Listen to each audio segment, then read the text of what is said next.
নমস্কার। বাংলা গল্পঘরের সমস্ত শ্রোতা বন্ধুদের স্বাগত জানিয়ে আজকের গল্প পাঠ শুরু করতে চলেছি। আজ আপনাদের যে গল্পটি পাঠ করে শোনাতে চলেছি আশা করি খুব ভালো লাগবে। তাহলে প্রথম থেকে শেষ পর্যন্ত শুনতে থাকুন। শুরু করছি আজকের গল্প পাঠ। আশাপূর্ণা দেবীর লেখা গুণ্ঠনবতী। পেয়ারা জেলিটা এনামেলের গামলা থেকে কাঠে চামচ দিয়ে তুলে তুলে কাঁচের জারের মধ্যে ভরবার সময় নিবেদিতার মুখে যে প্রসন্ন পরিতৃপ্তির আভা ফুটে ওঠে সেটুকু দেখবার মতো। অবশ্য এ থেকে কথা মনে করবার হেতু নেই নিবেদিতা পেয়ারার জেলির ভীষণ ভক্ত। নিবেদিতার দিকে তেমন করে চেয়ে দেখলে বোঝা যায়।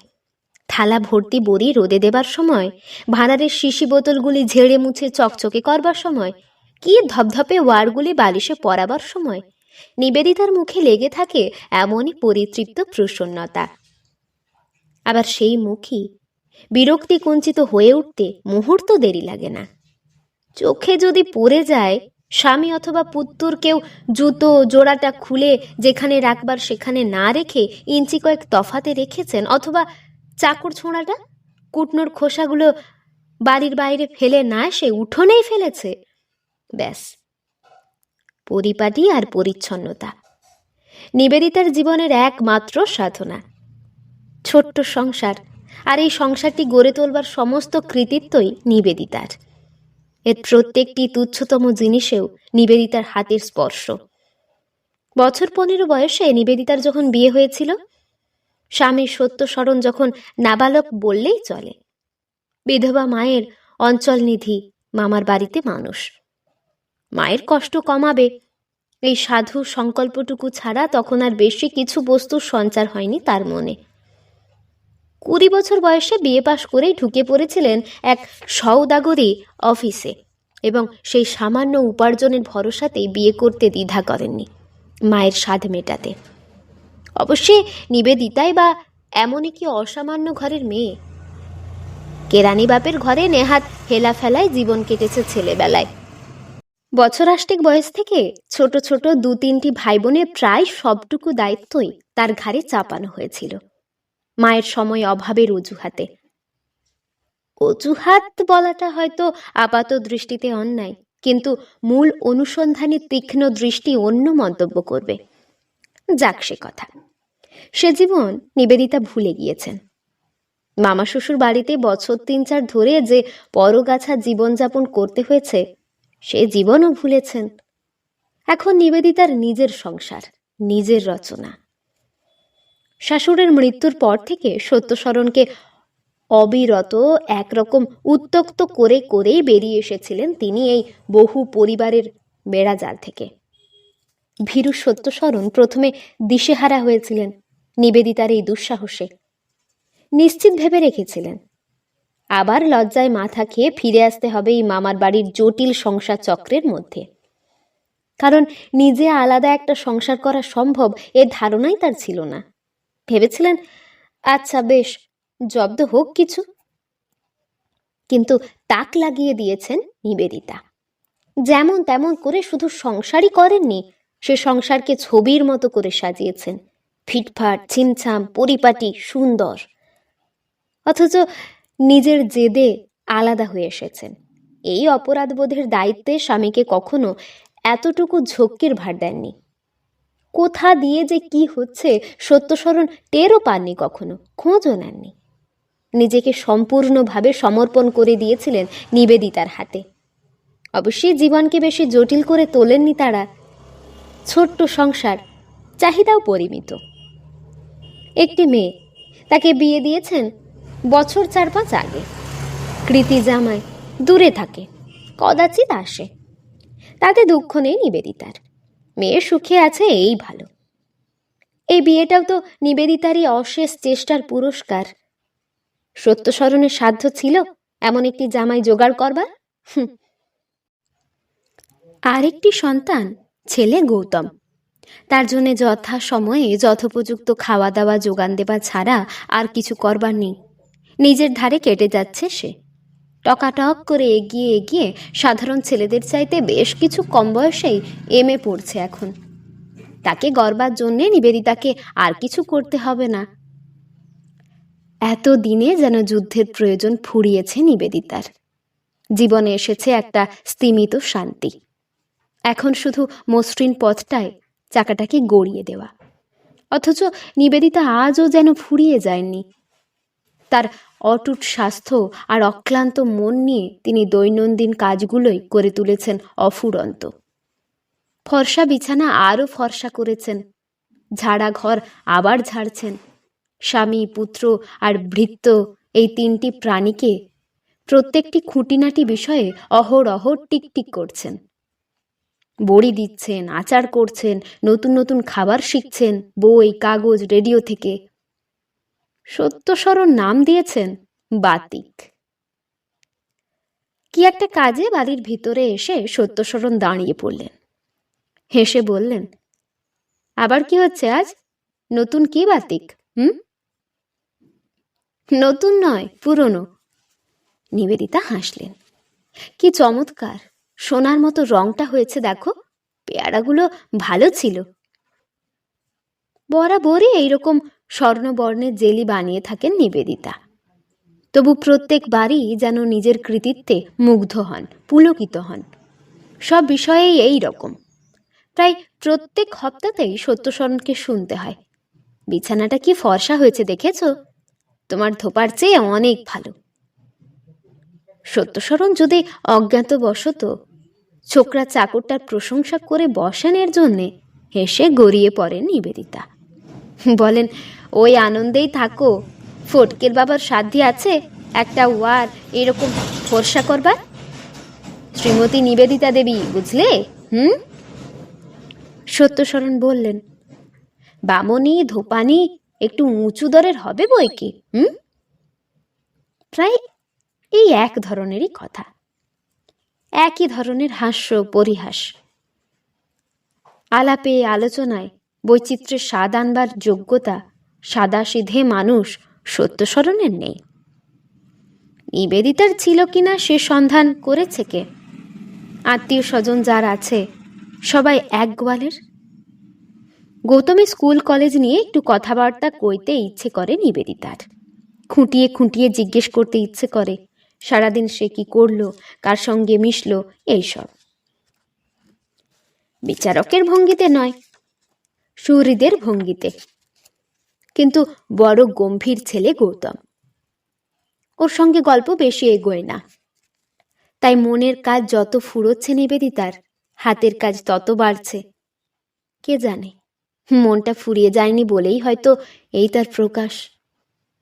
সত্যস্মরণ নিবেদিতার কথায় আর এক দফা হাসলেন। বললেন, নিজের সোনার বর্ণ কালি করে এত সোনালি সোনালি জেলি করে আর কি হবে? এত খাবে কে? কি যে বলো, এটুকু আর ফুরোতে কদিন? বোতলে মনে হয় অনেক বুঝি। গেলবারে তো আরো বেশি করেছিলাম। দাম্পত্য আলাপের সীমানা প্রায় এই পর্যন্ত। হয়তো ঠিক এইভাবেই বাকি জীবনটা কেটে যেত নিবেদিতার। হয়তো নতুনের মধ্যে 40 পার হতেই গুরুমন্ত্র নিয়ে কিছু কিছু পুজো আর্চা করে বয়সের আর আচরণের সমতা রাখতেন, ভারসাম্য ঠিক রাখতেন ইহকাল আর পরকালের। হয়তো আরও কিছুদিন পরে ছেলের বিয়ে দিয়ে বউকে সুশিক্ষা দেবার মহৎ প্রেরণায় আর একটু খিটখিটে হতেন, আর আস্তে আস্তে ফুরিয়ে যেতেন। যদি না এবারে পুজোর সময় পুরী বেড়াতে আসতেন নিবেদিতা। বেড়াতে আসাটাও অবশ্য নিবেদিতার চেষ্টার ফল। সত্যস্মরণ প্রস্তাবের সঙ্গে সঙ্গে সহস্র অসুবিধের ফিরিস্তি তুলে তুলে নিবৃত্ত করার চেষ্টা করলেন, কিন্তু হল না। নিবেদিতা উত্তর করলেন, আজন্মকাল তো সুবিধে সুব্যবস্থায় করে এলাম, দেখি না অসুবিধে অবস্থাটার স্বাদটা কি। একটা প্রধান অসুবিধে তো পাচ্ছ বাড়ির, সব সময় তো পাবে। গৌতম গম্ভীর ছেলে, প্রস্তাবটা যতক্ষণ না তার কাছ অবধি এলো কথা কয়নি। এখন বললে, আমার পড়ার ক্ষতি হবে, ভেবে রেখেছি এই ছুটিটাই। নিবেদিতা বললেন, ওখানেই বা তোকে পড়তে মানা কে করেছে? বইপত্তর নিয়ে চল। সে কি করে হবে? আমি আর অন্য একটা ছেলে একজন প্রফেসরের বাড়ি গিয়ে তার সাহায্য নেব ঠিক হয়েছে। নিবেদিতা ঈষৎ আহত হয়ে বললেন, এইসব ঠিক করে ফেলেছিস? কই, কিছু তো বলিসনি। গৌতম অল্প হেসে বললে, এতে আর বলবার কি আছে, মাইনে তো লাগবে না। নিবেদিতা স্বামীর কাছে এসে বললেন, তবেও থাক, পুরুষ মানুষ, ছেলে মানুষ, জীবনে কত সুযোগ আসবে, আমি যাবই। আমি অর্থে আমরা। সত্যশরণ ছেলের আপত্তি শুনে আশা করেছিলেন যাওয়া স্থগিত হবার এই একটা মোক্ষম কারণ পাওয়া গেছে। অবাক হয়ে গেলেন নিবেদিতার এই সংকল্পে।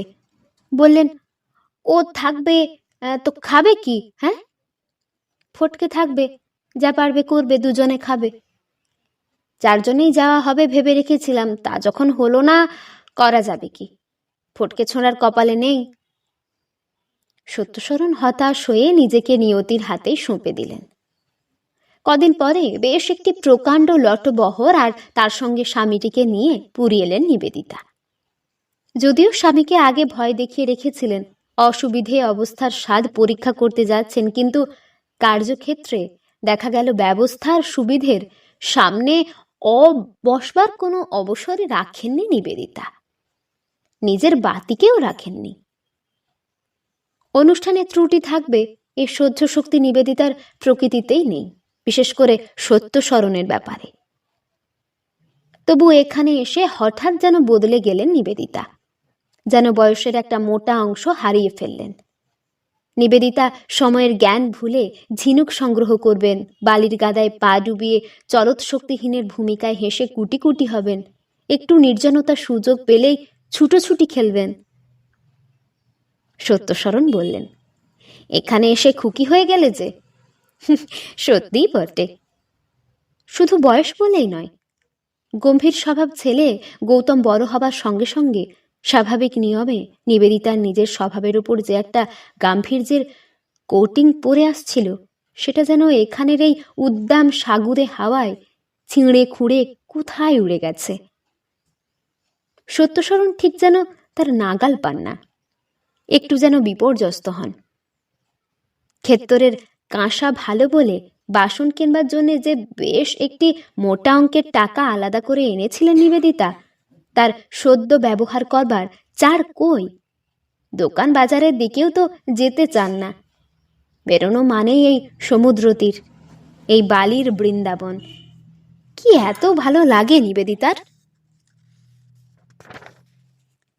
সন্ধে হয়ে আসছিল, তবু নিবেদিতা ঝিনুক কুড়োতেই ব্যস্ত। সত্যশরণের হাতে একটা থলি, আর নিবেদিতা ছোট বড় মাঝারি নানা আকারের ঝিনুক নির্বিচারে সংগ্রহ করছেন আর থলি বোঝাই করছেন। সত্যশরণ একটা সময় একটু অধৈর্য হয়ে বললেন, আচ্ছা, পাগলের মতো কেবল তো কুড়িয়ে যাচ্ছ, এত ঝিনুক কি হবে বলো তো? কি হবে? হেসে উঠলেন নিবেদিতা। বললেন, হবে আবার কি? যাবার দিনে আবার সমুদ্রের জিনিস সমুদ্রের জলে ফেলে দিয়ে যাব। সত্যশরণ তো দিশেহারা, বললেন, এই এতদিন ধরে এত কষ্ট করে কুড়োলে ফেলে দেবে? কুড়োলাম বলে এই বস্তা ভর্তি ঝিনুক বয়ে নিয়ে যাব নাকি কলকাতায়? তাহলে এত বোঝাই করলে কেন? কেন? নিবেদিতা হাতের বালি ঝাড়তে ঝাড়তে বললেন, কলকাতা ছেড়ে পুরীতেই বা এলাম কেন? আর হবে না, অন্ধকার হয়ে গেছে, দেখা যাচ্ছে না, চলো। হঠাৎ পিছন থেকে একটি গম্ভীর অথচ সকৌতুক কণ্ঠে বলে ওঠে, বিনা অনুমতিতে কথা বলছি, কিছু মনে করবেন না। সমুদ্র তটকে একেবারে সর্বশান্ত করে দিয়ে যাবে প্রতিজ্ঞা করে এসেছেন নাকি? দুজনেই চমকে তাকান। সৌম্যকান্তি মাঝারি বয়সের একটি ভদ্রলোক, মাথায় কিছু পরিমাণ টাক, চোখে কালো সেকেলের চশমা, গায়ে ঢিলে হাতা সাদা পাতলা পাঞ্জাবি। আসন্ন সন্ধ্যার ম্লান আলোকে যেন বিশেষ একটা স্নিগ্ধতা এনে দিয়েছে সবকিছুর ওপর। ফিরে দাঁড়িয়ে তিনজনের মধ্যে নমস্কার বিনিময় হয় এবং নবাগতা ভদ্রলোকই আবার কথা বলেন, দিন চারেক হলো এসেছি, আর দুবেলায় চোখে পড়ছে আপনার অদম্য অধ্যাবসায়। সরকারি দপ্তরে খোঁজ নিয়ে রেখেছেন ঝিনুকের ওপর ট্যাক্স আছে কিনা? এবারে সত্য স্মরণে নিবেদিতার হয়ে উত্তর দেন, তার দরকার নেই। উনি স্থির করে রেখেছেন যাবার দিনে সমুদ্রের সম্পত্তি আবার সমুদ্রেই ফেরত দিয়ে যাবেন। শুনে ভদ্রলোক যেন একটু সচকিত হলেন। কণ্ঠে ফুটল তার আভাস। বললেন, তাই নাকি? কিন্তু কেন বলুন তো? এবারে সোজাসুজি নিবেদিতার উত্তর দিলেন। বললেন, মন্দ কি, খুশিটা রইল, দায়টা রইল না।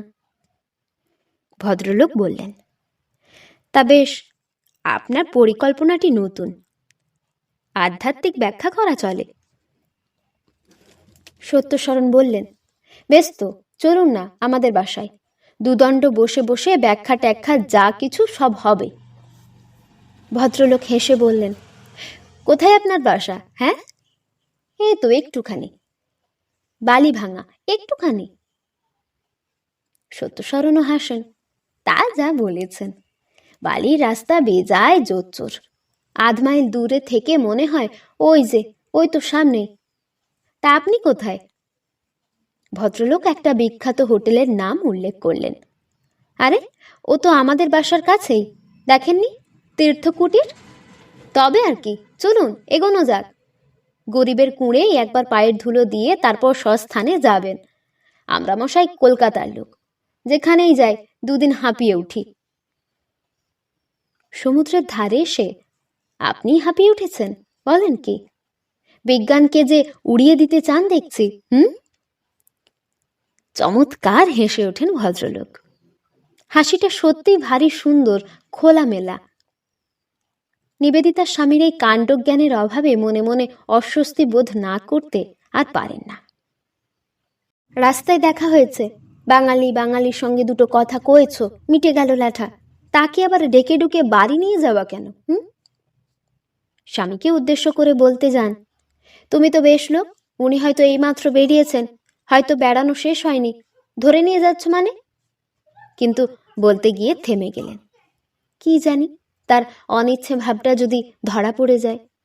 বরং উল্টো কথা বলেন, ওর কথা বাদ দিন, উনি ফি হাতে বিজ্ঞানকে অজ্ঞান করে ছাড়েন, কিন্তু হাঁপিয়ে না উঠলেও বন্ধু লাভ যোগটাকে নষ্ট হতে দেবে কেন?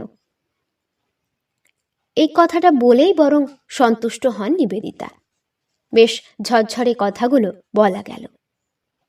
ভদ্রলোক বলেন, সেটা উভয় পক্ষে, কিন্তু এটা তো আপনার নীতির সঙ্গে খাপ খাচ্ছে না। নিবেদিতা অবাক হন, তার আবার কি নীতি? অন্ধকার হয়ে গেছে, মুখের ভাব আর দেখা যাচ্ছে না, তবু ভদ্রলোক বোধ করি ভাবটা অনুমান করেই বলেন, খুশির খেসারতে দায় পোহানো তো আপনার রীতি নয়। ও তাই? তা দায়টা কিসের? বন্ধুর জন্য তো ট্যাক্স লাগে না, কিন্তু চা লাগে। দেখবেন শেষে খাল কেটে কুমির আনলেন। বেশ লাগে সত্যস্মরণের এইসব সরল কথাবার্তা। নিজে তিনি মোটেই আলাপপটু নন, কিন্তু হাস্য পরিহাস আলাপ সালাপ ভালোবাসেন খুব, আর মুগ্ধ হন নিবেদিতার অকুণ্ঠ পটুতায়। এই আজ বলে নয়, বরাবরের ব্যবস্থা।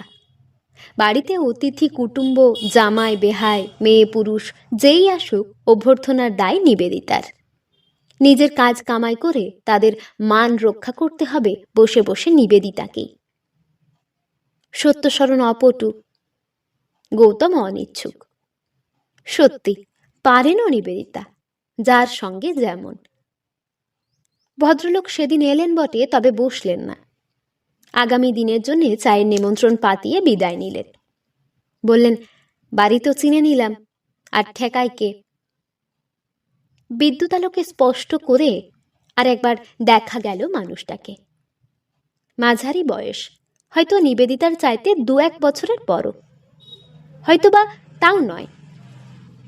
কান্তিতে সৌম্য ভাব আছে, তার জন্য দেখায়ও কিছু বেশি, কিন্তু প্রকৃতি ভারী সরল।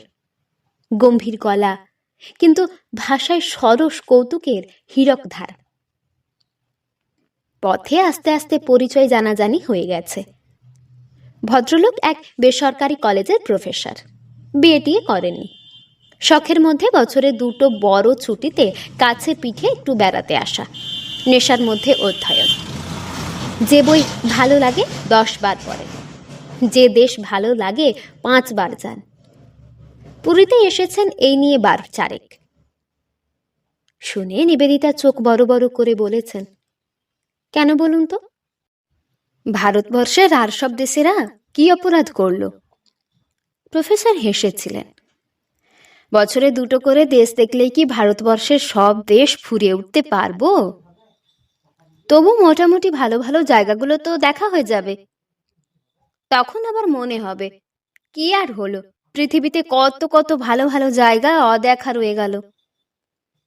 সত্যস্মরণ বোধ করি আলোচনায় অংশগ্রহণ করবার বাসনায় প্রফেসরের এই কথার পিঠে বলে উঠেছিলেন, তার চাইতে মশাই ও আশার গোড়ায় ছাই দেওয়াই ভালো, কি বলেন? এদের বাসা থেকে নেমে হোটেলের দিকে যাবার পথে আবার কিছুটা এগিয়ে দিতে এলেন এরা। পরদিনের জন্যে পুনঃ পুনঃ স্বনির্বন্ধ অনুরোধ জানালেন। প্রফেসর বললেন, আপনারা তো মাত্র দুজনই আছেন দেখছি, আমি আবার তৃতীয় ব্যক্তি হয়ে কারুর অভিশাপ করব না তো? বলে হাসি মুখে তাকালেন নিবেদিতার দিকে। নিবেদিতা কিছু বলবার আগে সত্যস্মরণ বোধ করি কর্তার দায়িত্ব বোধে তাড়াতাড়ি বললেন, না না, সে কি, সে আপনি কিছু মনে করবেন না, উনি লোক খুব ভালো। তাই নাকি? আপনি তো তাহলে ভাগ্যবান। প্রফেসরের অবাধ্য হাস্যে মুখরিত হয়ে উঠল নির্জন বেলাভূমি। নিবেদিতা ভাবলেন, রোসো, বাড়ি ফিরে তোমায় দেখাচ্ছি মজা। যেখানে সেখানে বোকার মতো এক একটা কথা কি না বললেই নয়। বাসায় ফিরেই বলবার আর দেরি সইল না নিবেদিতার। পথেই তর্জন শুরু করলেন, তোমার ও কি একটা কিম্ভূত কথা বলা হলো? উনি লোক খুব ভালো। স্বামীর নকল করে বলে ওঠেন নিবেদিতা। কি চমৎকার! ভদ্রলোক কিরকম হাসলেন বলো তো? সত্যস্মরণ মাথা চুলকে বললেন, বাহ, হাসির কি আছে, ভালোকে ভালো বলবো না? না, বলবে না। কোনো কথার যদি ছিঁড়ি ছাঁদ থাকে তোমার, হুট করে ওকে ডেকে আনবারই বা কি দরকার ছিল? বেশ তো আছি দুজনে, আবার ও এসে এসে উৎপাত করুক। সত্যস্মরণ অসহায় ভাবে বলেন, আহা, বুঝছো না, ভদ্রলোক নিজে যেচে আলাপ করলেন, আমাদের দিক থেকে একটু আগ্রহ দেখানো উচিত নয় কি? সমুদ্রের হাওয়ায় তোমার উচিত বোধের জ্ঞানটা হঠাৎ খুলে গেল দেখছি যে, ওসব বালাই তো ছিল না কখনো। তোমার সবটাতেই ঠাট্টা। তা তোমাকে তো তখন বিশেষ অসন্তুষ্ট মনে হলো না বাবু? এখন এত রেগে যাচ্ছ কেন? সাধে বলি তোমার বুদ্ধির বালাই নিয়ে মরতে ইচ্ছে করে। তুমি যাকে ভদ্রতা করে আসুন মশাই করছো, আমি তাকে একটু খাতির না দেখায় ভাববে কি লোকটা, ও কি হচ্ছে? গা থেকে পাঞ্জাবিটা খুলে সেটাকে বারান্দায় টাঙানো দড়িতে ছড়িয়ে দেবার চেষ্টায় হিমশিম খেয়ে যাচ্ছিলেন সত্যস্মরণ। পুরীর বিশ্রামহীন ঝোড়ো হাওয়ার সঙ্গে পেরে উঠছিলেন না কিছুতেই। ব্যর্থ হয়ে লণ্ডভণ্ড জামাটা নিবেদিতার হাতে ফেলে দিয়ে বললেন, অসম্ভব, হবে না। পুরীর আর সব ভালো, এই দিনরাত্রির ঝড়টা অসহ্য বাবা। নিবেদিতা সেই দড়িতে সুকৌশলে জামাটা ছড়িয়ে দিয়ে গলার হারে আটকানো সেফটিপিনটা গোছা থেকে গোটা 2 লাগিয়ে আটকে এসে বলেন, আমার তো এই জন্যেই এত ভালো লাগে। ঝড় আর ঝড়, সারা দিন সারা রাত ঝড় বইছে, যেমন সমুদ্র তেমনই বাতাস, বিরামহীন বিশ্রামহীন। এখানে এসে কবি হয়ে গেলে দেখছি, বলে হাত মুখ ধুতে যান সত্যস্মরণ। সত্যি বলতে নিবেদিতার এই নতুন রূপ তেমন যেন ভালো লাগে না সত্যস্মরণের। একটু যেন অস্বস্তিকর, হয়তোবা একটু ভীতিকর। ঝড় ভালো লাগে? শুনলেই যেন গা ছমছম করে।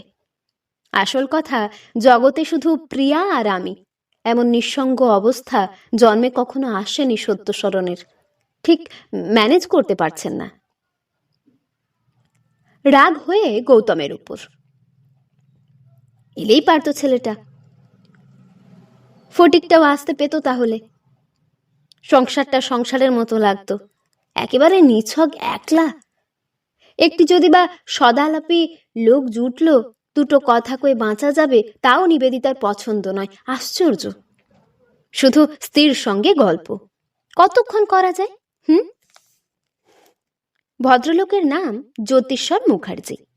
বাড়িতে মা আছেন, আছেন দুই দাদা বৌদি। নিজে বিয়ে করেননি, হালকা জীবন। আছেন ভালো, বইটই নিয়েই থাকতে ভালোবাসেন বটে, তবু মজবিলাসীও বলা যায়। এক কথায় যে কোনো ধরনের লোকের সঙ্গেই জমিয়ে নিতে পারেন। বুদ্ধিমান লোক। এদের সঙ্গে সামান্য আলাপেই অবস্থাটা অনুমান করে নেন। মনে মনে ভাবেন, গিন্নিটি তো বেশ চৌকস। আহা, বেচারা কর্তা বোকাশোকা ভালো মানুষ। যেতে হবে কাল।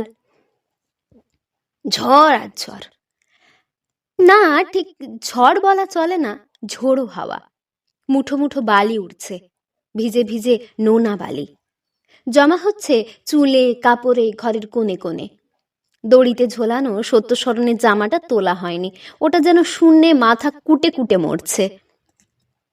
বারান্দাটা থেকে সমুদ্র দেখা যায় না, দেখা যায় ছাতে উঠলে। এখান থেকে শুধু গর্জন, অন্তহীন, শ্রান্তিহীন। রাতটা বোধহয় কৃষ্ণপক্ষের, আকাশে শুধু তারা। সন্ধ্যে থেকে পড়ে থাকা ইজি চেয়ারটাতে এসে বসলেন নিবেদিতা। কে জানে কত রাত, 2টো, 2:30। বেশ লাগছে এভাবে চুপচাপ একা পড়ে থাকতে। অভ্যস্ত জীবন থেকে আকাশ পাতাল পার্থক্য। নিজেকে যেন কলকাতার সেই পরিচিত নিবেদিতা বলে মনেই হয় না। বসে থাকতে থাকতে গা শিরশির করছে। শীত ধরে গেল প্রায়, তবু যেন উঠে যাবার তাড়া নেই। শুধু আঁচলটা একটু ভালো করে টেনে গায়ে ঢাকা দিলেন। কে জানে কেন কিছুতেই ঘুম আসছে না। নিজের আশ্চর্য লাগছে নিবেদিতার। কলকাতার বাড়িতে কোনোদিন কল্পনাও করতে পারতেন না মাঝরাতে উঠে খোলা আকাশের নিচে জেগে জেগে চুপচাপ বসে আছেন নিবেদিতা। ওখানে তো আর সমুদ্র নেই, কিন্তু বাতাস তো আছে। সমুদ্রের উত্তাল তরঙ্গে ধাক্কা খেতে খেতে বাতাস ছড়িয়ে পড়ে সমুদ্রহীন নীরবতার দেশে। এক একটা বৈশাখী সন্ধ্যায় কি আশ্বিনের রাত্রে সেই বাতাস তো সমুদ্রের গর্জনই বয়ে নিয়ে আসে। সমুদ্রের মতোই উন্মাদ বেদনায় মাথা কুটতে থাকে সারা রাত সারা দিন। ঝোড়ো হাওয়ায় সেই পাগলামি তো বহুবার দেখেছেন নিবেদিতা।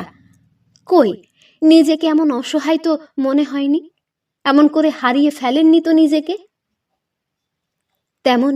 তেমন এলোমেলো দিনে তিনি ছেলে মেয়েকে কাশি হবার ভয় দেখিয়ে শাসিয়েছেন। হাত গলা ঢাকা মোটাসোটা জামা পরতে বাধ্য করেছিলেন। দিনে রাত্রে সাধ্যপক্ষে ঘরের জানালা দরজা খুলে রাখতে দেননি, পাছে ধুলো এসে ঘর নোংরা হয়। ধুলো ভীতির এই অদ্ভুত বাতিকে কতদিন ঝগড়াই হয়ে গেছে সত্যস্মরণের সঙ্গে। অথচ এখানে সর্বত্র ভিজে ভিজে নোনা বালি। নিবেদিতার যেন ভ্রুক্ষেপ নেই। কিন্তু নিবেদিতা কে? বহুদিন আগে যে ছোট্ট একটা ফ্রক পরা মেয়ে ছিঁচকাঁদুনে ভাই বোনের কান্না সামলাতো, মাঝে মাঝে নিজেই কেঁদে ফেলতো, সেই কি? নাকি বহু পরিবারের ভিড়ে হারিয়ে যাওয়া অবগুণ্ঠনবতী যে বধূটি অবিরত পরের মন জুগিয়ে দিন কাটাতো আর অহরহ ভবিষ্যতের রঙিন ছবি আঁকত, তারই নাম নিবেদিতা?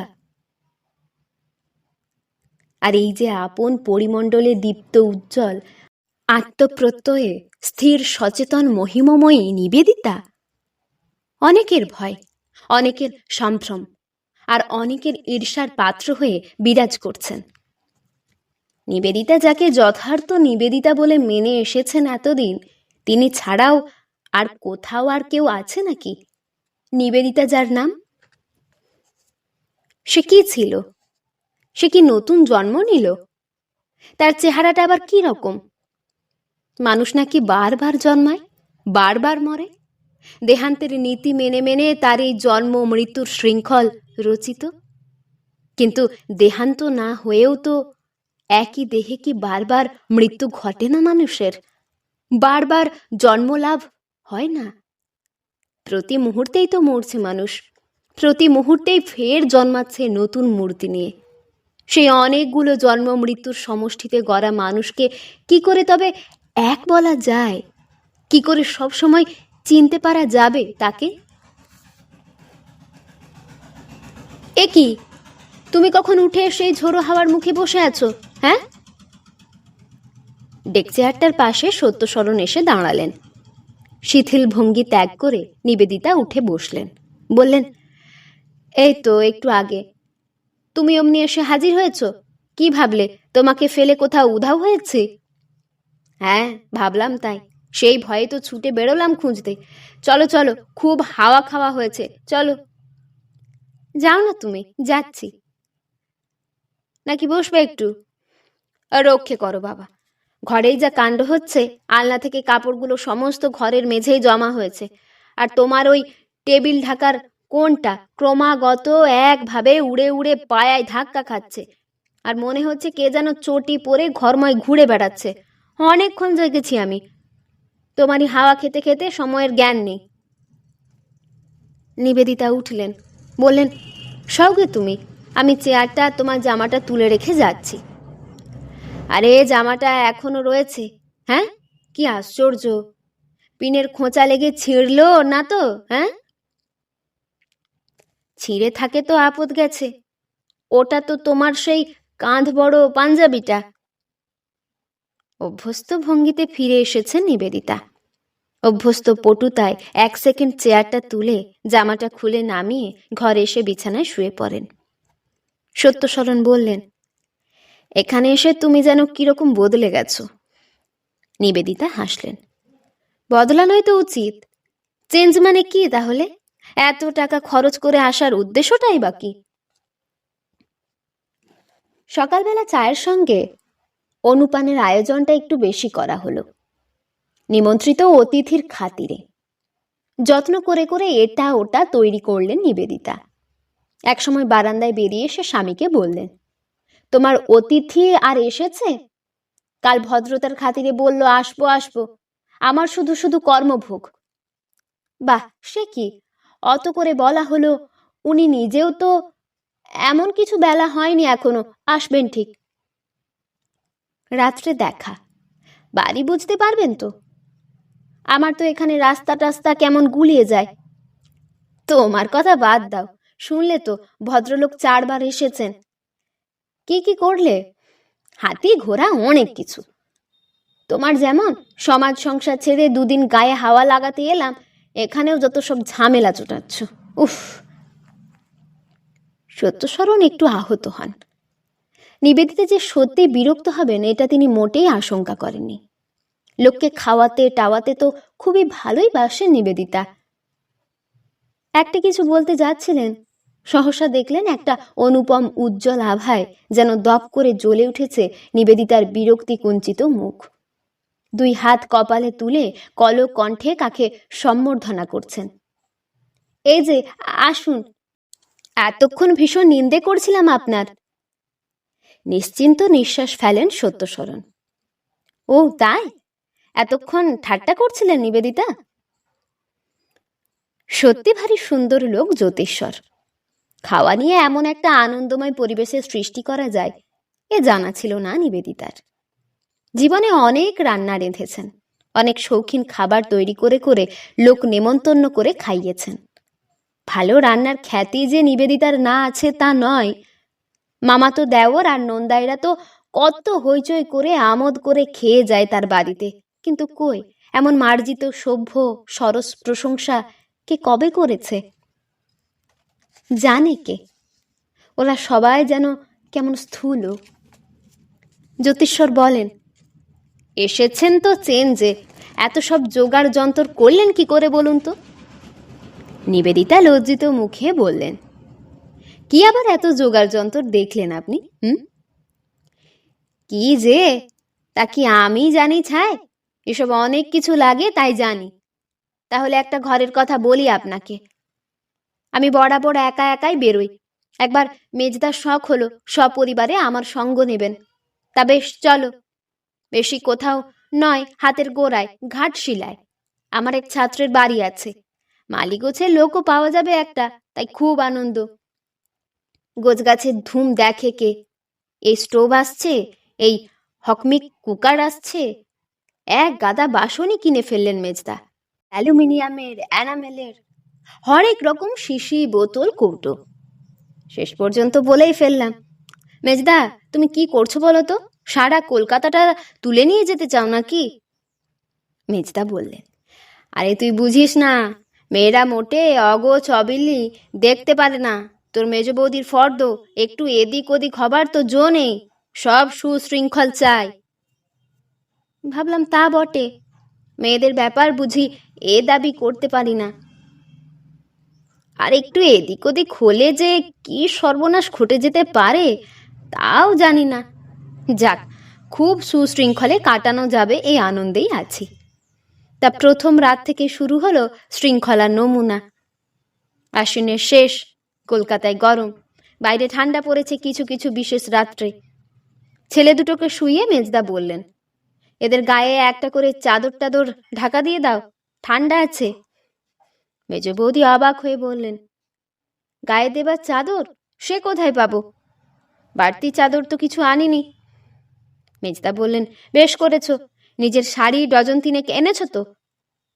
বলাই বাহুল্য, ভদ্রমহিলা ক্ষেপে উঠলেন।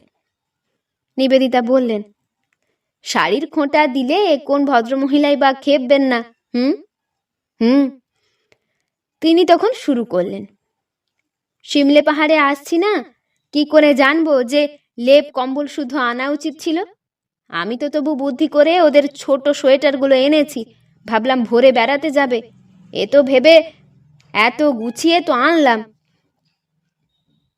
আমার সঙ্গে চাদর টাদর থাকে দু একটা বেশি, সে মহারাটা কোনো রকমে মিটল। পরদিন ভোরে আবার কর্তা গিন্নিতে উচ্চ প্রেমালাপ চলেছে দেখে খোঁজ নিলাম কি ব্যাপার। না, সাবান, টুথপেস্ট, আরশি, চিরুনি আর মেজদার শেভিং সেটটা আসেনি। হায় যা, এ আপনি বানাচ্ছেন, এসব আবার ভোলে নাকি পুরুষ? নিবেদিতা বলেন, আরে কি মুশকিল, বানাবো কেন? মেজ বৌদি কি জানেন না এসব ভুলতে নেই? পাছে কিছু ভুল হয়ে যায় বলে ছোট যে অ্যাটার্জি কেসটাই ছিষ্টি গুছিয়ে নিয়েছিলেন, সেইটাই খালি ভুলে গেছেন। যাক, সে ঝোঁকটাও কাটলো। মেজদা বললেন, এক কাজ করো, দুটো স্টোভই জ্বালা যাক, আমি চাটাও করে নিচ্ছি, তুমি দু চারখানা লুচি আলু ভাজা করে ফেলো, খেয়ে দিয়ে বেড়াতে বেড়ানো হোক, এসে তখন তাড়াতাড়ি করে সেরে নেওয়া যাবে। কিছু না, মাংস আর ভাত, কি কি বলিস জ্যোতি? বললাম, এনাফ। পাশের ঘর থেকে স্টোভ জ্বালার শোঁ শোঁ শব্দ পাচ্ছি। দুটো স্টোভ একসঙ্গে, প্রায় একই সমুদ্র গর্জনের কাছাকাছি। হঠাৎ সে গর্জন ছাপিয়ে সেই দাম্পত্য প্রেমালাপ শুনলাম, লুচি হবে না? চাকি বেলুন আসেনি। খিদে পেলে মেজদার জ্ঞান থাকে না, বিষম চটেছেন তখন, চিৎকার করছেন, 10 দিন ধরে কি ঘোড়ার ডিম গোছালে তবে? আমার পকেট তো ফর্সা হয়ে গেল হেন চাই তেন চাই এর জ্বালায়। বিদেশে এসে রান্না খাওয়া করতে হলে একটা চাকি বেলুন চাই, এ জ্ঞান নেই। মহা মুশকিল, এ জিনিস তো আমার সুটকেস হাতরে মিলবে না। অগত্যা ছেলেদের জন্য আনা 2-3 বিস্কুটের এক টিন তৎক্ষুনি সদ্য ব্যবহার করা গেল 5 জনে মিলে। ভবিষ্যতের কথা ভবিষ্যতে। নাটক আরো জমে উঠল দুপুর বেলা। বেরিয়ে ফিরে ছেলে দুটো হইচই লাগিয়েছে খিদে বলে। মেজদার অবস্থাও তদ্রূপ। ফেরবার সময় আমাদের আগে পাঠিয়ে দিয়ে নিজে আলু, পেঁয়াজ আর মাংস নিয়ে এসেছেন কোঁচার কাপড়ে করে। কথা হলো, আগামীকাল থেকে বাজার করবার জন্য একটি থলি নিয়ে বেড়াতে বেড়ানো হবে। মেজদা মহোৎসাহে লেগে গেলেন রান্নায়। বৌদি দুটো বঁটি এনেছেন দেখে মহা প্রশংসা। নিবেদিতা হেসে বললেন, আপনি এত মজা করে বলতে পারেন, বঁটি আবার দুটো কেন? দুজনে কুটনো কুটবেন নাকি? আহা, তা কেন, একটাই ফল কাটা হবে। কিছুক্ষণ পরেই আবার আবার সেই কামান গর্জন, তখন আবার ভরা দুপুর, রাত্রের ঠান্ডার লেশও নেই। আর পারলাম না, উঠে গিয়ে বললাম, মেজদা করছো কি? খিদে বাড়াবার এ এক নতুন পদ্ধতি নাকি? কত চেঁচাচ্ছ, হ্যাঁ? মেজদা বললেন, আরে চেঁচাবো না, তুই বলিস কি? সমস্ত নিজে ঠিকঠাক করে মাংসটা চাপিয়ে সেই গরম মশলা চেয়েছি, তোর বৌদি যেন আকাশ থেকে পড়লো। বলে কিনা গরম মশলা, গরম মশলা আবার কে আনতে গেছে? শোনো শোনো। হুম। মেজাজ ঠান্ডা করতে হেসে বললাম, গরম মশলা না দিলে মাংস রাঁধা চলবে না, এরকম কোন আইন আছে? রেঁধেই দেখো না। তেমন রান্না আমি রাঁধি না, ইচ্ছে হয় ও রাঁধুক, বলে মেজদা গিয়ে শুয়ে পড়লেন। উফ, সেই রোদ্দুরে গরম মশলার জন্যে যা ছুটোছুটি! বলেন কি, আপনি ছুটলেন? বাহ, তাছাড়া উপায়? গাঁইয়া দেশ, পাওয়াই যায় না সহজে।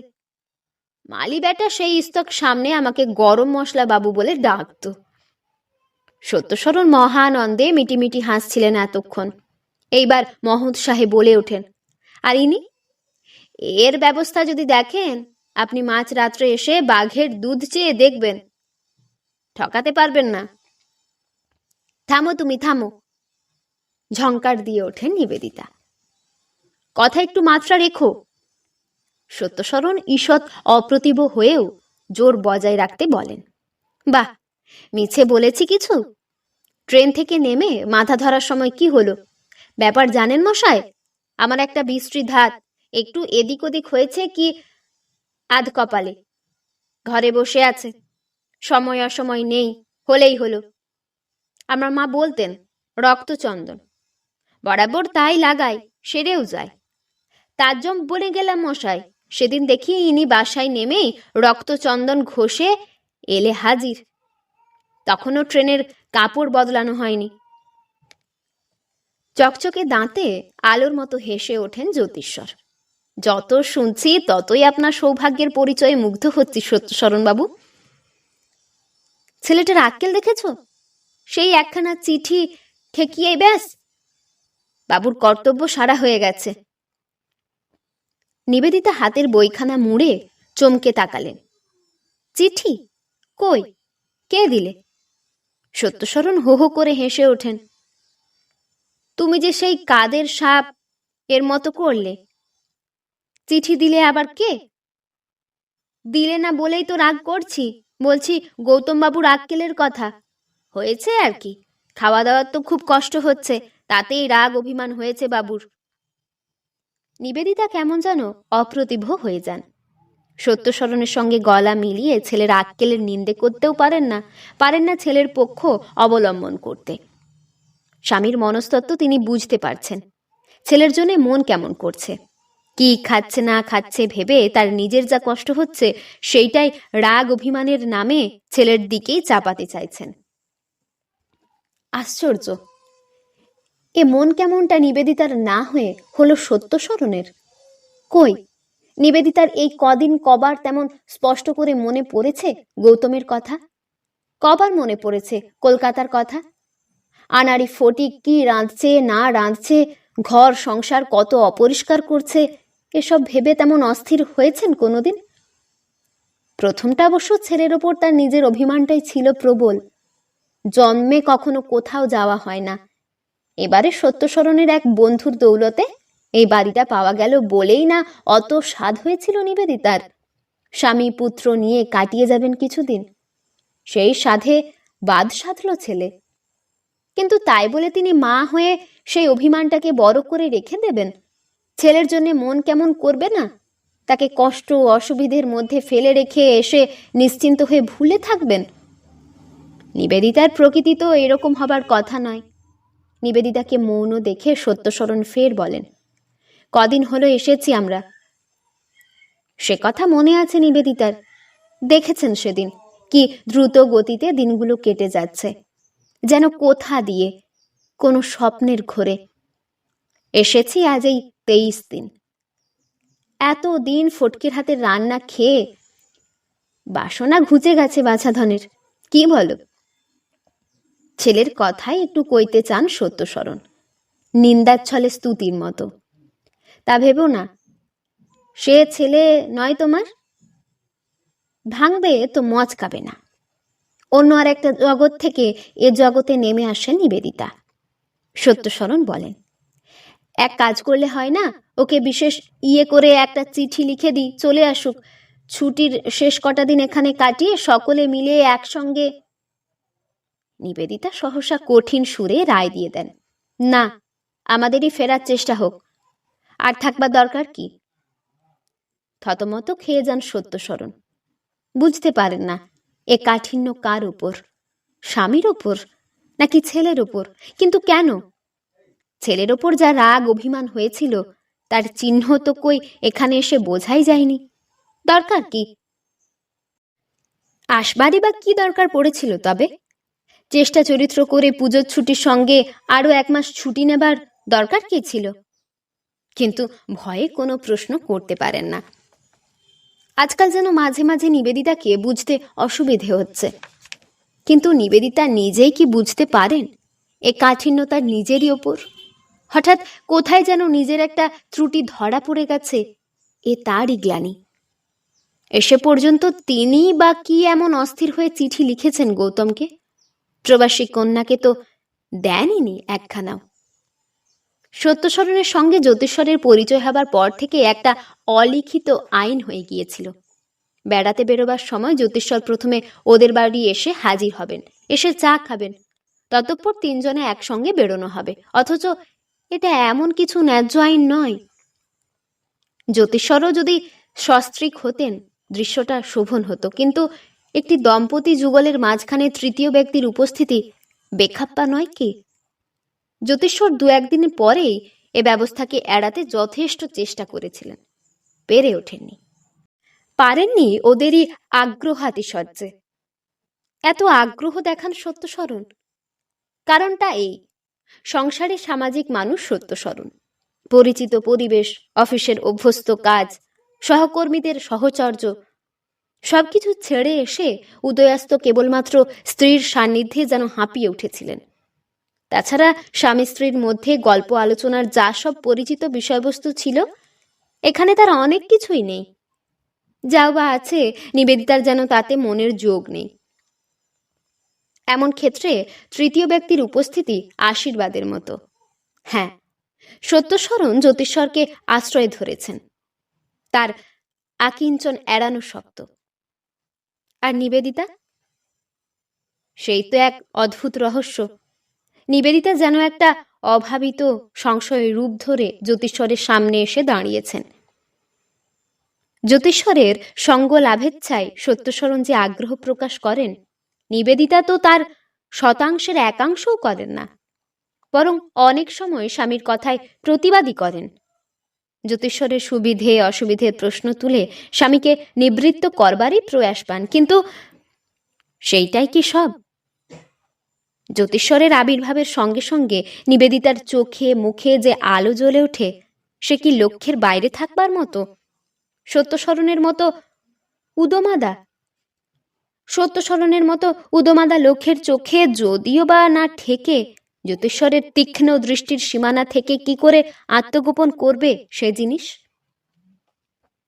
মুখের প্রতিবাদের সঙ্গে চোখের অনুনয়ের ভাষায় যে মিল খুঁজে পাওয়া যায় না। জ্যোতিশ্বর অবাক হন, অবিশ্বাস করেন, নিজের ধারণাকে সম্পূর্ণ ভুল বলে উড়িয়ে দিতে চেষ্টা করেন, কিন্তু পারেন না। জ্যোতিশ্বরের প্রতি নিবেদিতার অসতর্ক মুগ্ধ দৃষ্টি সত্যকে ধরা পড়িয়ে যায়। অভাবিত সংশয় নিশ্চিত মীমাংসার মূর্তি ধরে বিপন্ন করে তুলতে চায় জ্যোতিশ্বরকে। কিন্তু এ কি সম্ভব? কি অস্বস্তিকর চিন্তা! ভাবতে ইচ্ছে করে, অথচ ভাবলে লজ্জা করে। নিজের কাছে নিজেরই লজ্জা করে। মনে হয় বুদ্ধিভ্রংশ হয়ে গেল নাকি?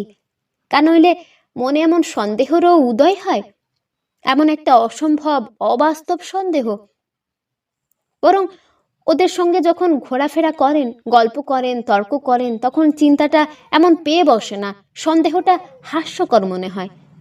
কিন্তু ফিরে এলে, একা হলে, তখন আর নিবেদিতার বয়সের মর্যাদা ভালো করে মনে পড়ে না গৃহিণী নিবেদিতাকে। মনে পড়ে না এই সেদিন সত্যশরণের সঙ্গে কথায় কথায় বয়সের হিসেবে প্রমাণ হয়ে গেছে। নিবেদিতার চাইতে জ্যোতিষ্বর নাকি মাস কয়েকের ছোট। মনে হয় নিবেদিতাই যেন একটি ছোট মেয়ে মাত্র। দীর্ঘ অবিবাহিত জীবনে এমন বিপন্ন অবস্থা কখনো পড়েননি জ্যোতিষ্বর, এমন বিব্রত বোধ করেননি কোনোদিন। ভাবেন এড়াতে চেষ্টা করবেন, হয় কই। দুবেলা কে যেন লক্ষ্য আকর্ষণে ওই একটি দিকে টানতে থাকে, না গিয়ে উপায় থাকে না। প্রত্যেক দিন মনে মনে করেন, আচ্ছা আজই শেষ, তারপর কোনো অজুহাত দেখিয়ে, কিন্তু পরদিনই হয়তো না গেলেই চলে না। হয়তো সেদিন নতুন কোনো একটা জায়গায় যাবার হিড়িক ওঠে। সে দায়িত্ব যেন জ্যোতিষ্বরেরই। সত্যস্মরণ তো চির নাবালক। জ্যোতিষ্বরের সঙ্গে আলাপ না হলে নেহাত ওই জগন্নাথ ছাড়া দ্রষ্টব্য বলতে আর কিছু দেখা হয়ে উঠত নাকি ওদের? অজানা জায়গায় যাবার কথা উঠলেই যে সত্যস্মরণের ভাবনার আর শেষ থাকে না। অথচ ভারী তো জায়গা পুরী। দ্রষ্টব্য বলতে যা কিছু সবই তো হাতের কাছে ছড়ানো আছে। দুর্গমও নয় আর দুঃসাধ্যও নয়। পুরীতে যা সত্যি দেখবার জিনিস সে তো যে কোনো একটা জায়গায় বালির গাদায় বসে পড়লেই দেখা যায়। তার জন্যে ছুটোছুটি করবার নেই, হাঁপাহাঁপি করবার নেই, টিকিট কাটতে হয় না, প্রণামী দিতে হয় না। সেই বিরাট মহান দেবতার সময়ের একটু এদিক ওদিক মন্দির বন্ধ হয়ে যাবার ভয় নেই, ভোগ নেই, শয়ান নেই, আছে শুধু অনন্তকালের নিত্য আরতি। তবু তাকে ফেলে দেখতে যেতে হয়। সিদ্ধ বকুল, গৌরাঙ্গের ছেঁড়া কাঁথা না দেখলে লোকে বলবে কি? গালে হাত দিয়ে হাঁ হয়ে যাবে যে। সেসব ছেঁড়া কাঁথা, মঠ মন্দির ইত্যাদির ব্যাপার প্রায় সব মিটেছে। এখন নিবেদিতার বায়না এত দূর এসে কোণারক না দেখে গেলেই জীবনই মিথ্যে। শুনে সত্যস্মরণের মাথায় আকাশ ভেঙে পড়েছে। কোণারকের পথে যে ঝোপে ঝাপে বাঘ আর খোপে খাপে ডাকাত লুকিয়ে থাকে এবং সুবিধে পেলেই ঝুপ করে ঘাড়ে এসে পড়ে, এ খবর রাখেন না নিবেদিতা। পুরী এসেছো, বেশ করেছো। জগন্নাথ দেখো, সমুদ্র স্নান করো, দুখানা কটকি শাড়ি হলো, দু পাঁচখানা ক্ষেতর কাঁসার বাসন হলো, এখানে ওখানে বেড়াও। আবার কি, ফিরে ফিরতি পোঁটলা পুঁটলি বাঁধো, ব্যাস। তা নয়, এ কি দুঃসাহসিক স্বাদ? এসব শুনে নিবেদিতা প্রশ্ন করেছেন। সেকাল থেকে একাল অবধি যত লোক কোণারক নামক বিজন অরণ্যের পথে যাত্রা করেছে, তাদের সকলেরই সে যাত্রা বাঘের দাঁতে কিংবা ডাকাতের হাতে মহাযাত্রায় পরিণত হয়েছে কিনা। কর্তাগিন্নির এই তর্কের মাঝখানে এসে উদয় হলেন জ্যোতিষ্বর। হৈ হৈ করে উঠলেন সত্যস্মরণ। এই যে ভায়া, এসে গেছো? বলি, তুমি তো কালকে পথের মাঝখানে পটকাটি ফেলে দিয়ে দিব্যি কেটে পড়লে। এদিকে সে পটকা ফেটে আমার যে জীবন সংশয়। বাকপটু জ্যোতিষ্বরের সঙ্গে বেশ একটু রসালো করে কথা কয়বার ইচ্ছেই চেষ্টা চরিত্র করে এরকম ঠাট্টা তামাশা করতে শিখেছেন সত্যস্মরণ আজকাল। জ্যোতিষ্বর সচকিতে একবার দুজনের মুখের দিকে তাকিয়ে নিয়ে ব্যাপারটা অনুমান করতে পারেন, কারণ কোণারকের কথা তিনিই তুলে গেছেন কাল। যাই হোক, সত্যস্মরণের কথায় তিনি সহাস্যে বলেন, কেন, কি হলো?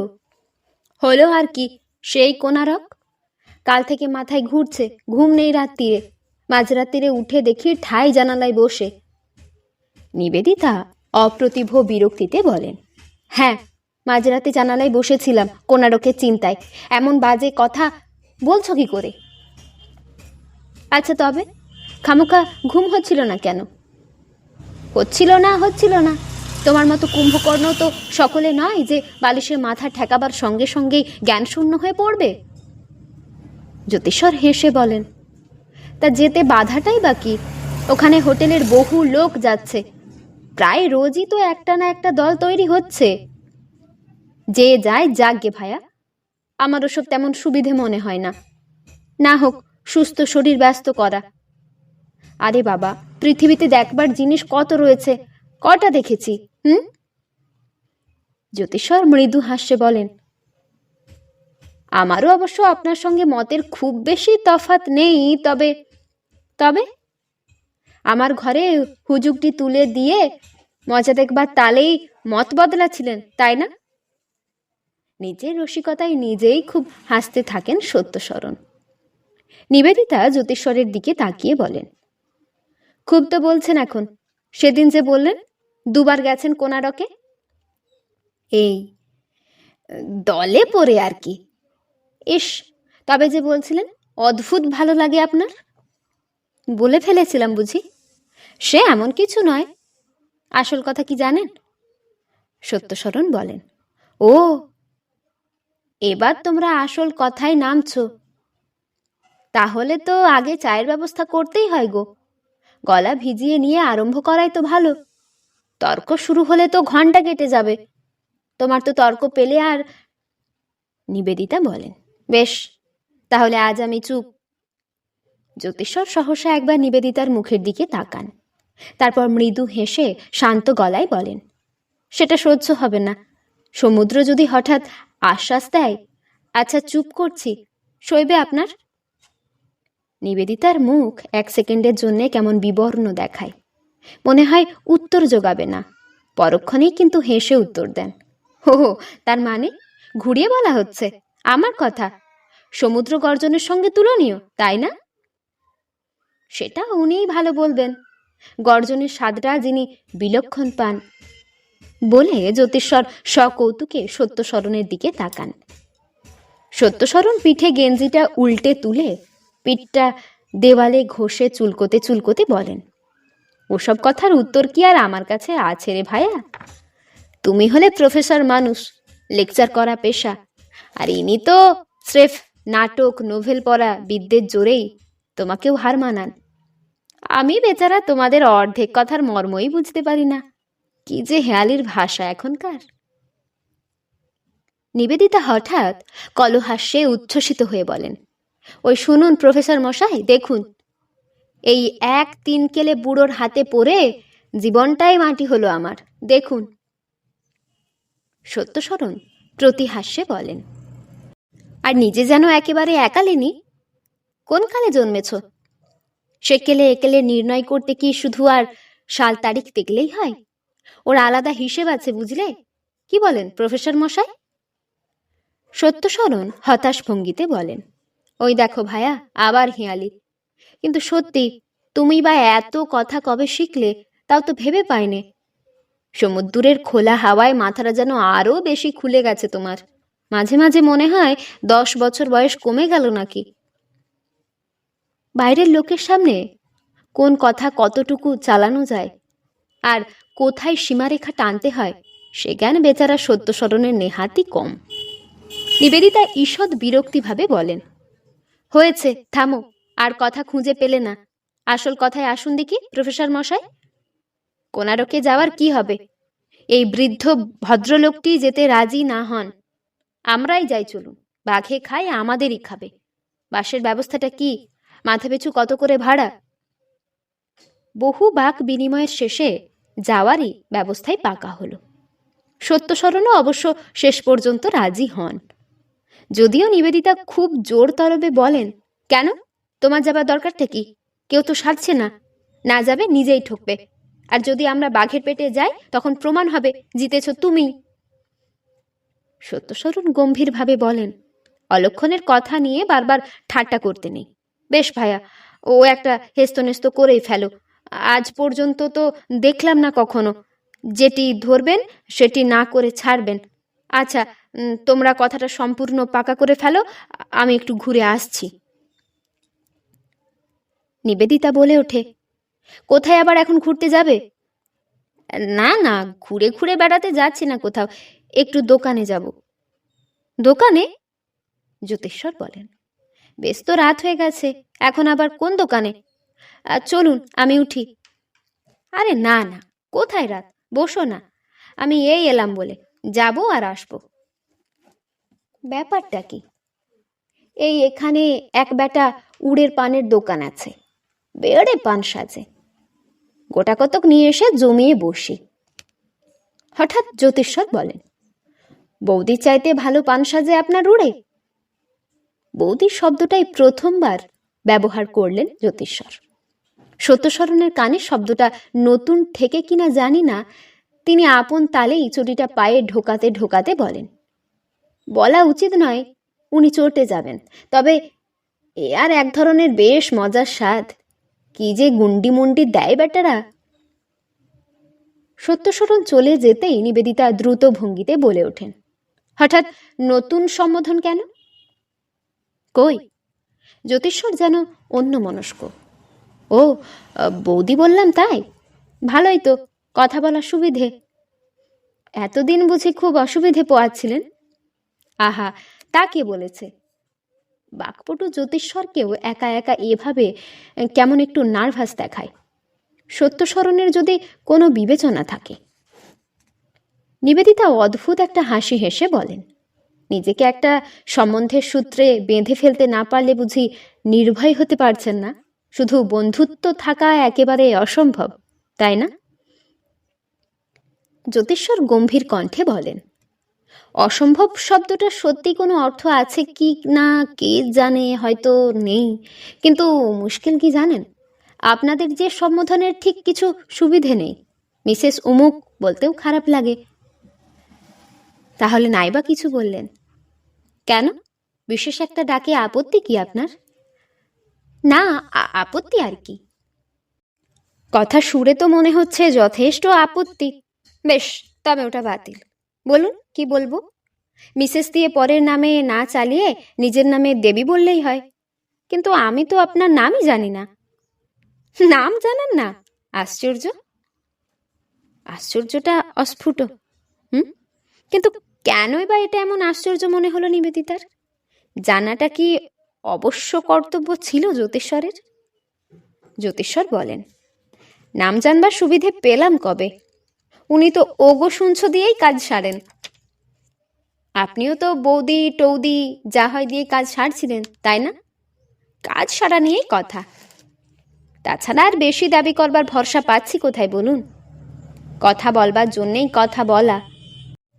তলোয়ারের ফলকের মাঝখান থেকে পিছলে পড়ে সে কথা। ধারালো আগার কাজ পর্যন্ত যেতে সাহস করে না। নাম জানতে চাওয়াটা ভদ্রতা বিরুদ্ধ বলে দোষ ধরবেন? তা জেনে লাভ কি? লাভ লোকসানের হিসেব ছাড়া আর কোনো কিছু থাকতে নেই। ভাবি অনেক সময় কি ধরনের নাম হওয়া সম্ভব আপনার, মানে আর কি কি মানায়। সাহস করে জিজ্ঞেস করতে পারি না। এতে আর সাহসের প্রশ্ন কেন? আমার নাম নিবেদিতা। এলোমেলো বাতাসের কামায় নেই এক তিল। উঠছে কপালের চুল, উঠছে শাড়ির কোণ। সমুদ্র দেখতে পাওয়া যাচ্ছে না, শুধু কল্লোল। নিচের রাস্তায় সত্যস্মরণকে আসতে দেখা গেল। ঢিলে ঢালা চেহারা, গেঞ্জি মাত্র গায়ে। কি হে প্রফেসর, কাজের কথা কতদূর এগোলো? প্রফেসরের উত্তর দেওয়ার আগেই দেন নিবেদিতা, বলেন, সে কথা তো পাকা, আমার ইচ্ছেই শেষ কথা। তার জানি না, ধরছ যখন এই ছোকরায় আমার মাথা খেলো। আমার ঘরের গিন্নিটিকে কি বলে যে তোমাদের ওই তরুণী করে ছাড়লো। কোনারকে যার জন্য এত তর্ক, এত চেষ্টা, সব পড়লো চাপা। বাক্স বিছানা বাঁধা শুরু হয়ে গেল নিবেদিতাদের। গৌতমের চিঠি এসেছে, ফটিকের জ্বর, আর স্টোভ জ্বালতে গৌতম নিজে হাত পুড়িয়েছে। তোমরা চলে এসো, কি আমার কষ্ট হচ্ছে এ কথা বলেনি? কলকাতার এটা ওটা খবরের মধ্যে সাধারণ একটা খবর হিসেবেই চালিয়ে দিয়েছে। কিন্তু তার জন্যে অভিমান মা বাপের সাজে না। তোমাদের আমার প্রয়োজন এ কথা দূরে থাক। ছেলেরা যদি স্পষ্ট বলে তোমাদের আমার প্রয়োজন নেই, তবু অসময়ে স্থির থাকতে পারে না মা বাপ। চিঠিখানা উল্টে পাল্টে বার দুই পড়ে নিবেদিতা মুখ তুলে বললেন, তুমি যে বললে গৌতম যেতে লিখেছে, তা কই? ওই হলো, সত্যস্মরণ বললেন, ওর নামই ওর বলা। ছেলেটিকে চেনো তো? মান খুইয়ে বলবে তোমরা এসো। মান খোয়াবার দায়টা সর্বদাই আমাদের দিকেই থাকা উচিত, তাই না? কি মুশকিল! তুমি এবার কি আলতাপড়ি বকতে শুরু করলে? ফটকের জ্বর, ও হাত পুড়িয়ে বসে আছে, শুনে নিশ্চিন্তি হয়ে থাকতে পারবে? কই আর পারছি, যাচ্ছি তো। জ্যোতিষ্বর আর একবার জানান দিতে এসেছিলেন বাসের ব্যবস্থা ঠিক হয়ে গেছে। পরদিন খুব ভোরেই ছাড়বে, প্রায় শেষ রাত্রেই প্রস্তুত থাকতে হবে। এসে দেখলেন খোলা সুটকেসের সামনে চুপ করে বসে আছে নিবেদিতা। সত্যশরণ বাড়ি নেই। সদর দরজা, সিঁড়ির দরজা সব খোলা, হাঁ হাঁ করছে। হাসতে হাসতে বলে উঠলেন, কি ব্যাপার? চোরদের প্রতি এত মহানুভূতিশীল কেন? মনে হচ্ছে যথাসর্বস্ব তাদের হাতে তুলে দিতে প্রস্তুত। নিবেদিতা সাড়া পেয়ে ফিরে তাকালেন। মাথার কাপড়টা একটু তুলে দিয়ে বললেন, ও আপনি? উনি এইমাত্র বেরোলেন। দরজা খুলে রাখার কৈফিয়ত এইটুকু। ওইতেই সারেন নিবেদিতা। মনে হচ্ছে নিতান্ত ক্লান্ত, বেশি কথা বলার স্পৃহা নেই। জ্যোতিষ্বর এদিক ওদিক তাকিয়ে অবাক হয়ে বলেন, এ কি, এত সব ছড়িয়েছেন কেন? বাসা বদলাবেন নাকি? বাসা নয়, দেশটাই। কলকাতায় ফিরে যাচ্ছি। ফিরে যাচ্ছেন? হ্যাঁ। কবে? আজই রাত্রে। মিনিট খানেক স্তব্ধতা। জ্যোতিষ্বর প্রায় অস্ফুট কণ্ঠে বলেন, এত হঠাৎ? জীবনে সবই তো একদিন হঠাৎ ঘটে যায় প্রফেসর মশাই।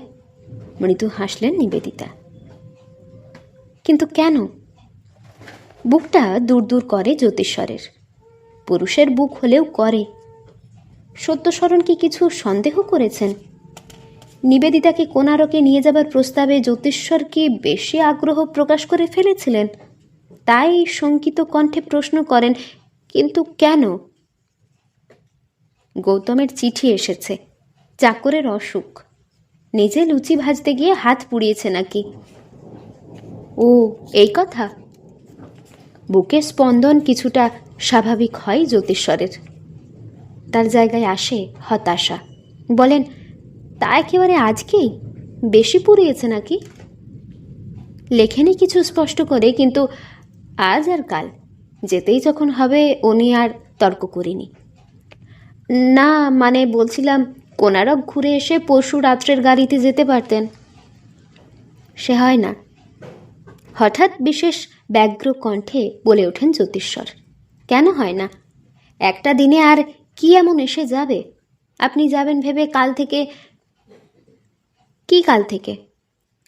না না, সে কিছু নয়, বলছি একটা দিনের তফাতে কি এসে যাবে? এসে যাবে না কিছুই হয়তো, তবুও হয় না। একেবারে অসম্ভব। একেবারেই অসম্ভব। আপনার ওই আলাভোলা দাদাটির কাছে সব কিছুতে প্রশ্রয় আছে, নেই শুধু মাতৃস্নেহের ত্রুটির। হয়তো জীবনে আর পুরী আসবেন না। আশা করি না। পুরীর কথা একেবারেই ভুলে যাবেন হয়তো। তা অসম্ভব কি? মানুষ কি না পারে। বলেই একটু হেসে ওঠেন নিবেদিতা। একটু ভুল বলেছি, বলা উচিত ছিল মেয়ে মানুষে কি না পারে। যাক, আপনি কবে ফিরছেন তাই বলুন। কে বলতে পারে আজই কি না? নিবেদিতা শঙ্কিতভাবে বলেন, সে কি, কেন? গেলে দোষ আছে? নিবেদিতা শুষ্ক হাস্যে বলেন, দোষের কথা হচ্ছে না, কিন্তু যাবেন কেন? আপনার তো আর কোনো কারণ আসেনি। জ্যোতিষ্বর চশমাটা খুলে রুমাল দিয়ে মুছতে মুছতে স্থির স্বরে বলেন, যদি বলি এসেছে? না, আপনি যেন ক্রমশ রহস্যময় হয়ে উঠছেন। নিবেদিতা চঞ্চলভাবে উঠে দাঁড়ান। দ্রুত ভঙ্গিতে বলেন, না না, সে ভারী বিশ্রী দেখতে লাগবে। আজকেই হঠাৎ যাবেন কেন? বারণ করছেন? কি মুশকিল! আমার অনুমতি নিয়েই আপনার গতিবিধি নিয়ন্ত্রিত হবে নাকি? আপনিও হঠাৎ আজকেই গেলে দেখতে কেমন অদ্ভুত লাগবে মনে হচ্ছে, তাই বলছি। এই পর্যন্ত বলতেই পিছন থেকে সত্যশরণের দরাজ গলার সম্বোধন শোনা যায়, ভায়া এখানে? আর আমি তোমাকে হোটেলে গিয়ে খুঁজে এলাম। জ্যোতিষ্বর সচকিতে বলেন, খুঁজে এলেন কেন? বাহ, এই নতুন খবরটি দিতে আবার কি কাণ্ড শোনোনি? জ্যোতিষ্বর কি উত্তর দিতেন কে জানে, কিন্তু জ্যোতিষ্বরকে স্তম্ভিত আর বাকস্ফূর্তি রহিত করে দিয়ে নিবেদিতা স্বচ্ছন্দে বলে ওঠেন, হয়েছে, তোমার নতুন খবরের বড়াই ঘুচে গেছে। জ্যোতিশ্বরবাবুর অসময়ের আবির্ভাবের কারণ কি শুনবে? উনি বলতে এসেছেন কাল আর ওনার কোনারকে যাওয়া হলো না, আজকেই রাত্রের ট্রেনে কলকাতা রওনা দিচ্ছেন। সে কি? সে আর কি, আমিও শুনে প্রথমে হকচকিয়ে গিয়েছিলাম। বলি, কি রে বাবা, এ যেন আমরা নজরবন্দি আসামি, আর উনি গোয়েন্দা পুলিশ। আশ্চর্য। সত্যশরণ গায়ের ঘামে ভেজা জামাটা খুলতে খুলতে বলেন, তা বেশ হলো ভালো, কিন্তু তোমার ব্যাপারটি কি? স্ত্রী পুত্র কিছুই তো কোথাও রেখে আসনি, কার কি হলো? জ্যোতিশ্বর অনেক কষ্টে বলেন, কলেজ বোর্ডের একটা মিটিং আছে কাল, আজই মোটে খবর পেলাম। নিবেদিতা ঝপঝপ করে হাতের কাজ সারতে সারতে বলেন, সাধে কি আর বলে, ভক্তের বোঝা ভগবানে বন। একা এসব লটবহর সামলে স্টেশন পর্যন্ত পৌঁছবো কি করে? সব কিছু গুছিয়ে টিকিট কেটে ট্রেনে উঠবে কি করে ভেবে আকুল হচ্ছিলে, ভগবান সঙ্গী জুটিয়ে দিলেন। আপনি এক কাজ করুন জ্যোতিশ্বরবাবু, ওবেলা আপনার যা যৎকিঞ্চিত মালপত্র আছে নিয়ে এখানে চলে আসুন, এখান থেকে একসঙ্গেই। সত্যশরণ সানন্দে সায় দেন, হ্যাঁ হ্যাঁ, ঠিক ঠিক, সেই বেশ হবে। গিন্নিটি আমার কীরকম চালাক দেখছো তো ভাইয়া, নিজের সুবিধেটির বেলায় জ্ঞান টনটনে। সত্যি ভেবে আকুল হচ্ছিলেন সত্যশরণ। সেই আকুলতার দায়েই ছুটে গিয়েছিলেন জ্যোতিশ্বরের খোঁজে, স্টেশনে তুলে দিতে যাবার কথা বলতে। এ তো আরও ভালো হলো। গিন্নিটির টনটনে জ্ঞানের পরিচয়ে উৎফুল্ল সত্যশরণ যাত্রাকালে নিজে এক অজ্ঞানের মতো প্রস্তাব করে বসেন। বলেন, টিকিটের টাকা, মালপত্র আর নিবেদিতাকে নিয়ে জ্যোতিশ্বর আগে রওনা হয়ে যান। সত্যশরণ বাড়িতে তালা লাগিয়ে তালার চাবিটা মালিককে এক আত্মীয় আছেন চটক পাহাড়ে, সেখানে পৌঁছে দিয়ে সোজা যাবেন স্টেশনে। খুবই সোজা হিসেব। জ্যোতিশ্বর অসহায়ভাবে বলেন, সে আত্মীয়ের বাড়ি কোথায়? বুঝিয়ে দিন না, আমিই নয় চাবিটা দিয়ে আসি, আপনি ততক্ষণ গাড়িতে। আরে না না, সে ঠিক হবে না।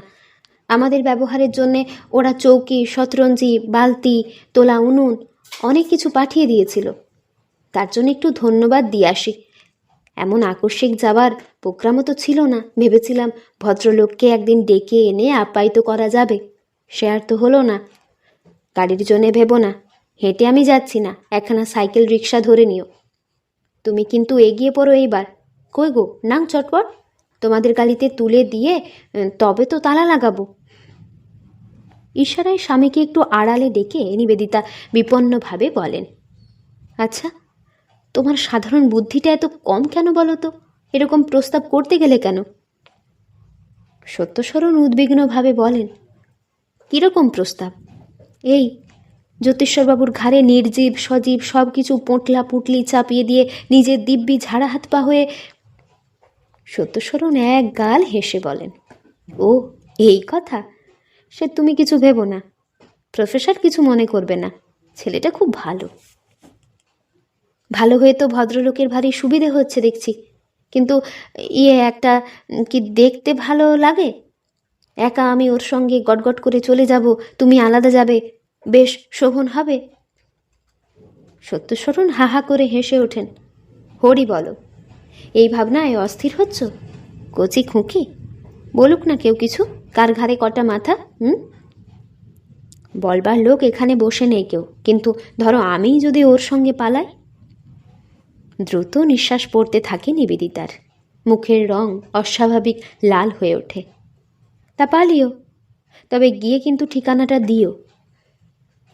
কোনো দিকে লক্ষ্যহীন সত্যশরণ আর এক দফা হাসতে থাকেন। নিবেদিতার মুখ কিন্তু বিরক্তি, কুঞ্চিত এরকম হয়েই থাকে, যেন স্বামীর এই ছেলে মানুষে অবিবেচনায় বিব্রত বোধ করছেন। কিন্তু সেই বিরক্তির ছায়ায় তলায় তলায় জ্বলতে থাকে নাকি একটা খুশির আভা, যে আভা বিকশিত হয়ে ওঠে কিশোরী মেয়ের মুখে প্রত্যাশিত সম্ভাবনায়।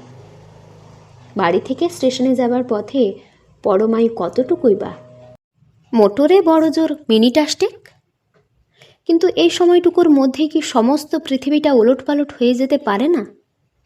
ওলটপালট কেন, পৃথিবীটা তো নিশ্চিহ্নই হয়ে যেতে পারে যদি মহাসমুদ্র উন্মাদ আলোড়নে জেগে ওঠে।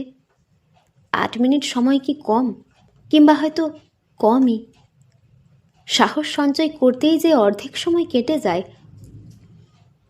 চলন্ত গাড়ির উত্তাল হাওয়ার মাঝখানে মৃদু নিঃশ্বাসের মতো কটি কথা উচ্চারিত হয়। আমার জীবনে এমন ভয়ঙ্কর মুহূর্ত আর কখনো আসেনি। ভয়ঙ্কর? কার পক্ষে ভয়ঙ্কর? নিবেদিতা যেন সচেতন হয়ে চারিদিকে তাকিয়ে দেখেন। গাড়ি বোঝাই হয়ে আছে গৃহস্থালির নানা সরঞ্জামে।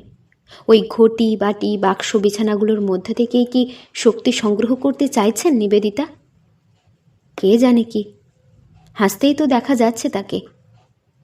ভয়ঙ্কর না বলে শোচনীয় বলুন। কর্তা গিন্নি দুজনে মিলে কেমন জব্দটি করা গেল। উফ, তখন কিন্তু ভারী মজা লাগছিল। আপনি বোধহয় আমার চালাকি দেখে হতভম্ব হয়ে গিয়েছিলেন। একেবারে আপনার যাওয়ার পাকা করে নিয়ে তবে আর কাজ। বলছি আর ভাবছি, এই বুঝি ফাঁস করে দেন, এই বুঝি বলে বসেন, কই আজই কলকাতায় ফিরছি এ কথা তো বলতে আসেনি আমি। খুব বাঁচিয়েছেন। জ্যোতিষ্বর রুদ্ধ কণ্ঠে বলেন, তখন বলিনি, তখন বাঁচিয়েছি, এখন আর বাঁচাবো না। এখন বলছি, কেন আমাকে দিয়ে বলালেন ও কথা? বলুন, কেন যাব আমি? নিজের ইচ্ছে অনিচ্ছের স্বাধীনতা হারিয়ে কেন আমার এই অসহায় আত্মসমর্পণ? আমাকে এমন করে টেনে নিয়ে গিয়ে কি লাভ আপনার? নিবেদিতা জানালার বাইরে তাকিয়ে মুখ না ফিরিয়েই শুকনো গলায় বলেন, বাহ, লাভ নেই? এই তো দেখছেন কত সুবিধে হলো। ভাবলাম যেতেনই তো 2-4 দিন পরে, না হয় একসঙ্গেই যাওয়া হোক। বলেছিলেন তো একবার। সহসা স্থির, শান্ত, ভদ্র অধ্যাপক একটা বেখাপ্পা কাজ করে বসেন। জানালার দিকে ফেরানো নিবেদিতার মুখটা নিজের দিকে ঘুরিয়ে নিয়ে রুদ্ধ কণ্ঠে বলে বসেন, কেন বলেছিলাম ও কথা? কেন যে তোমার যাবার সঙ্গে সঙ্গে এখানে টেকা অসম্ভব হবে মনে হচ্ছিল, এ বোঝবার ক্ষমতা কি তোমার নেই নিবেদিতা? কাজটা কি বড় বেশি দুঃসাহসিক হলো? কিন্তু দুঃসাহসিক কিসে? আপন হৃদয় আলোকে নিবেদিতার হৃদয় কি ক্ষণে ক্ষণে দেখতে পাননি জ্যোতিষ্বর? যে আলো নিবেদিতাই নিজের হাতে জ্বালিয়েছেন। কেন দুঃসাহসিক? জ্যোতিষ্বরের নিস্তরঙ্গ কৌমার জীবনে যে জাগিয়েছে এই অজানা অনুভূতির আবেগ, কেন তাকে সইতে হবে না সেই আবেগের ধাক্কা? কিন্তু ও কি, সে আবেগের ধাক্কায় কেঁপে উঠলেন কই নিবেদিতা? হেসে উঠলেন যে। আহত অপদস্থ জ্যোতিষ্বরকে হাসির ছুরিতে টুকরো টুকরো করে কাটতে কাটতে বলছেন, এ আবার কি ছেলে মানুষই? রোগে ধরল আপনাকে? মাটি করেছে?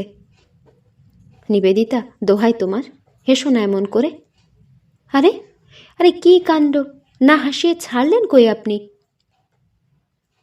আস্তে আস্তে জ্যোতিষ্বরের হাত থেকে নিজের হাতটা ছাড়িয়ে নেন নিবেদিতা। ছাড়িয়ে নেওয়া ভিন্ন উপায় কি? না ছাড়লে যে অনেক কিছুই ছাড়তে হয়। অসতর্ক হয়ে গৃহিণী নিবেদিতার অন্তরালবর্তিনী সত্যিকার নিবেদিতাকে প্রকাশ করে ফেললে তার নিজেরই যে সব মাটি। গৌরব, সম্ভ্রম, পদমর্যাদা। কিন্তু সত্যিকার সেই নিবেদিতা কি আর কোথাও কোনোখানে বেঁচে থাকবে এরপর? চেতনার আড়াল থেকে সংসারী নিবেদিতাকে দিয়ে এসেছে অফুরন্ত শক্তির যোগান। হয়তো এরপরে নিবেদিতার রান্নাঘরে আশ্রয় নেবে ঝুলকালি তেল, হয়তো ভাঁড়ারের শিশি বোতলে পড়বে ধুলোর আস্তরণ, হয়তো নিবেদিতার বালিশের ওয়ারে তেলের ছাপ স্পষ্ট হয়ে উঠবে উদাস অবসাদের অবসরে। যে কর্মভার এতদিন নুড়ি পাথরের মতো অনায়াসে ঠেলে এসেছেন নিবেদিতা, হয়তো সেই ভার পাহাড়ের ভার হয়ে উঠবে তার কাছে। সহসা ফুরিয়ে যাবে নিবেদিতা। তবু কিছুই প্রকাশ করা চলবে না। অবগুণ্ঠনখানা সামলাতে হবে প্রাণপণে। জীবনের যত কিছু চাকচিক্য সবই তো এই অবগুণ্ঠনের ওপরে জলের রং দিয়ে আঁকা।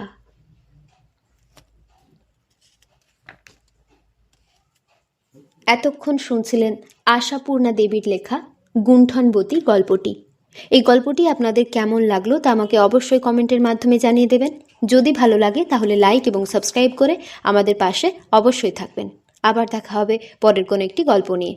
ততক্ষণ আপনারা ভালো থাকবেন, সুস্থ থাকবেন, সাবধানে থাকবেন। নমস্কার।